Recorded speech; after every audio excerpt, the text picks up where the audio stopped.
विमल की शादी शर्मिला से हुई थी।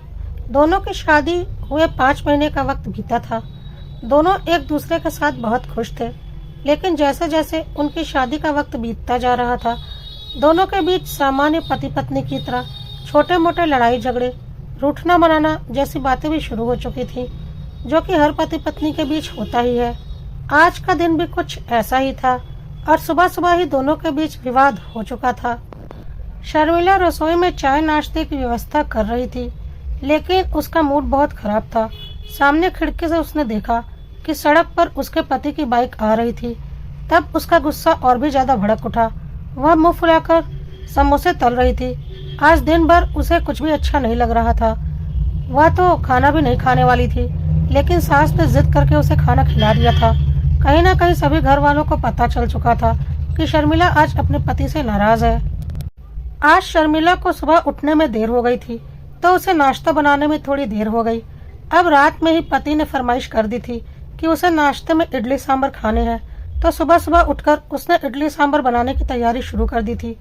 जब नाश्ता मिलने में देर हो गई तो विमल ने उसे डांटते हुए कहा कि अगर उठने में देर हो गई थी तो तुम कोई और नाश्ता नहीं बना सकती थी क्या? तुम्हें ना तो काम मैनेज करना आता है और न टाइम से सोकर उठना। ऊपर से आजकल तुम कुछ ज्यादा ही आलसी हो गई हो। तुम ज्यादा देर तक सोई रहती हो और उठने के बाद भी तुम्हें समझ में नहीं आता कि कौन सा काम जरूरी है। अगर देर हो गई थी तो तुम पराठे ही बना देती। इडली सांभर बनाने में ज्यादा समय नहीं लगेगा क्या? तब शर्मिला को बहुत बुरा लगा था। वह बोलने लगी थी, एक तो मैं देर होने के बावजूद जल्दी जल्दी हाथ चला रही हूँ ताकि तुम्हें समय पर नाश्ता मिल सके, और तुम मुझे ही सुना रहे हो। वो कुकर की सीटी निकालते हुए बोली। तो विमल भी गुस्से में बोला कि नहीं चाहिए मुझे तुम्हारा नाश्ता, मैं बाहर ही कुछ खा लूंगा। इतना कहकर वह अपना बैग उठाकर गुस्से में घर से बाहर निकल गया और शर्मिला हैरान सी खड़ी उसे देखती रह गई। रसोई में सांभर के तेज हींग की खुशबू के बीच अकेली खड़ी रह गई थी वह। बाद में जब विमल का गुस्सा शांत हुआ था तब उसने ऑफिस से उसे फोन भी लगाया था, लेकिन तब तक शर्मिला का मन इतना अशांत हो गया था कि उसे पति से बात करने की इच्छा भी नहीं हो रही थी। ऊपर से विमल भी सारा दिन परेशान ही रहा था। आखिर वह भी पत्नी पर गुस्सा करके सुकून से तो नहीं था, और उसे लग भी रहा था कि शर्मिला नाराज हो गई होगी। और सच में सुबह से ही शर्मिला का मूड बहुत खराब हो गया था और वह उससे बहुत नाराज हो गई थी। उसने तो सोच लिया था कि 2-4 दिनों तक वह अपने पति से बात भी नहीं करेगी। इसलिए जब विमल ने बीच में उसे फोन किया था तो उसने फोन रिसीव नहीं किया था। वैसे तो विमल ने मम्मी को फोन लगाकर बातचीत कर ली थी और उसे यह भी पता चल चुका था कि उसने दोपहर का खाना खा लिया है, लेकिन उसे एहसास हो रहा था कि सुबह सवेरे ऑफिस की हड़बड़ी में उसने पत्नी को डांट कर ठीक नहीं किया। अगर कभी कभार उसे उठने में देर हो गई तो इसमें उसकी कोई गलती नहीं है। इसलिए शाम को वह उसे मनाने के लिए जलेबी लेकर आया। घर पहुंचते ही उसने देखा कि हॉल में बुआ जी भी बैठी हुई थी और उसकी पत्नी रसोई में चाय नाश्ते की व्यवस्था कर रही थी। वह रसोई में गया तो शर्मिला उसे देखते ही दूसरी ओर मुंह घुमाकर प्लेट में हरी चटनी और समोसे सजाने लगी।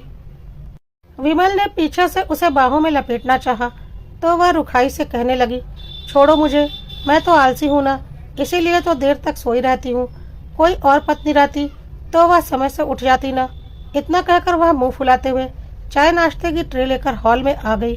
पीछे से विमल भी जलेबी एक प्लेट में डालकर ले आया और सबसे कहने लगा कि लो भाई, जलेबी खाओ आप लोग। बुआ जी इतराते हुए बोली, लगता है विमल को पहले से ही पता था कि मैं आने वाली हूँ, इसलिए जलेबी लेकर आया है। अब विमल क्या बोलता कि वह अपनी पत्नी को मनाने के लिए उसकी फेवरेट जलेबी लेकर आया है। उसने किचन में पत्नी के लिए अलग से जलेबी रख दिया था। सबको चाय नाश्ता देने के बाद शर्मिला बेडरूम में गई तो पीछे पीछे से विमल भी बेडरूम में गया। बुआ जी को थोड़ा अजीब सा लगा कि यह दोनों कमरे में क्या कर रहे हैं, तो वह वॉशरूम जाने के बहाने उठी और कान लगाकर उन दोनों की बातें सुनने लगी। विमल बोल रहा था, देखो ना यार, तुम्हारे लिए जलेबी लेकर आया हूँ, अब तो मान जाओ, कब तक रूठी रहोगी तुम? शर्मिला उसका हाथ पीछे करते हुए बोली कि नहीं, मुझे तुमसे कोई बात नहीं करनी। तुम सुबह सवेरे मुझे डांट कर चले गए, मैं भी दिन भर तुमसे अलग रहती हूँ। सोचती हूँ कि जब तुम ऑफिस के लिए जाओ तो प्यार से मुझे बाय बोल कर जाओ। रोज तो तुम मुझे प्यार से गले लगाकर ऑफिस के लिए निकलते हो, लेकिन आज तो तुमने ऑफिस जाते हुए कितनी जोर से दरवाजा पटका था, मैं तो डर ही गई थी। पत्नी से कोई इस तरह रूखा व्यवहार करता है क्या? बोलते बोलते शर्मिला की आंखों से आंसू निकलने लगे। विमल शर्मिला को मनाते हुए कहने लगा, अरे यार, मैं तो तब से तुम्हें मनाने की कोशिश कर रहा हूँ ना, मुझे मेरी गलती का एहसास है। अच्छा चलो, मैं अब आगे से ध्यान रखूंगा और ऑफिस का गुस्सा तुम्हारे ऊपर तो बिल्कुल भी नहीं उतारूंगा। सच यह है कि मैं ऑफिस के किसी काम की वजह से बहुत परेशान था, ऊपर से नाश्ता मिलने में देर हो गई तो मैंने तुम्हारे ऊपर गुस्सा निकाल दिया। अब तो मान जाओ यार, और कितना सताओगी मुझे? शर्मिला कहने लगी।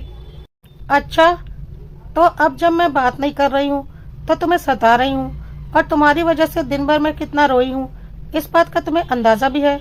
अब बुआ जी से यह सब कुछ सहन नहीं हुआ और वह जोर जोर से आवाज लगाते हुए, विमल जरा बाहर तो आना, इतना कहकर गुस्से से बड़बड़ाते हुए जाकर सोफे पर बैठ गई। विमल बाहर आया, पीछे पीछे शर्मिला भी बाहर आ गई।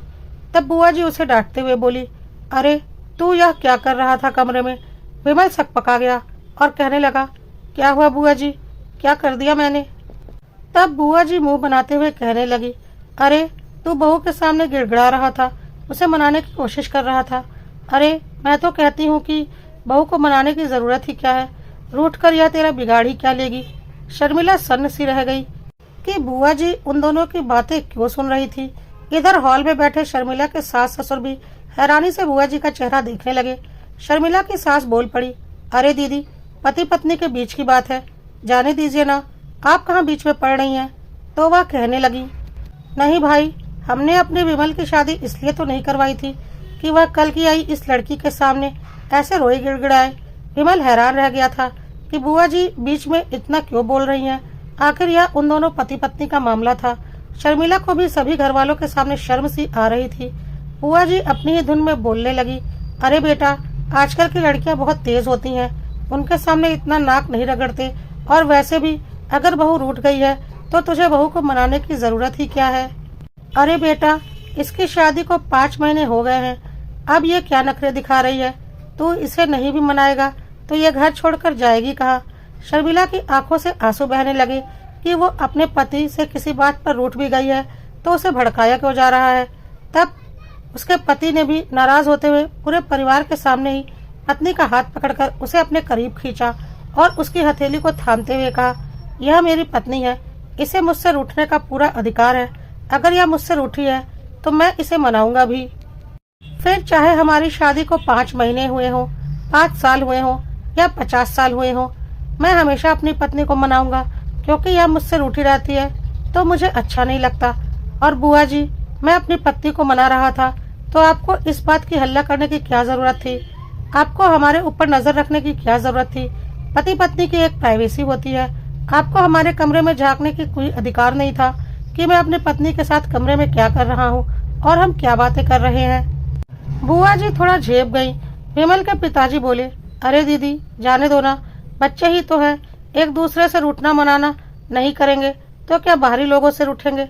विमल, तुम बहू को लेकर कमरे में जाओ, और हाँ, बहू को जलेबी जरूर खिला देना। शर्मिला ससुर जी की बातें सुनकर शर्मा कर कमरे में भाग गई। विमल भी उसकी इस अदा पर हल्के से मुस्कुरा उठा। सासू माँ अलग ही अपने आंचल को मुंह में रखकर शर्माए जा रही थी, क्योंकि वह भी तो पति से रूठती थी तो पति उन्हें मनाने के लिए अलग अलग तरकीब लगाते रहते थे। आज बेकार ही उनकी ननद ने घर में इतना हंगामा खड़ा कर दिया था, पर उन्हें उसका जवाब भी मिल चुका था। वह अपना समूह लेकर रह गई थी। थोड़ी देर के बैठकर बातें करने के बाद वह कहने लगी, अच्छा अब मैं चलती हूँ। तब उनकी भाभी कहने लगी, अरे दीदी, अभी कहाँ चल दी? अभी तो बहू नाराज थी तो इतना बढ़िया नाश्ता बनाया था उसने, अब तो विमल ने उसे मना लिया होगा तो उसके बनाए हुए लजीज डिनर का आनंद लेकर ही जाइएगा आप। लेकिन बुआ जी अब थोड़ा झेप गई थी तो कहने लगी, नहीं नहीं, मेरी बहू ने खाना बना लिया होगा, मैं तो घर जा रही हूँ। इतना कहकर वह वहां से सरपट बाहर की ओर भागी तो उनके पीछे ठहाकों की आवाज सुनाई दी। सभी घर वाले हंसने लगे थे कि बुआ जी को आज ताक-झाक करने की अच्छी सजा मिल गई थी। बुआ जी ने भी कान पकड़ लिए थे कि अब वह घर आएंगी तो किसी के कमरे में भी झांकने के लिए नहीं जाएंगी, और पति पत्नी के बीच के मामले में तो अब वह कभी नहीं बोलेंगी।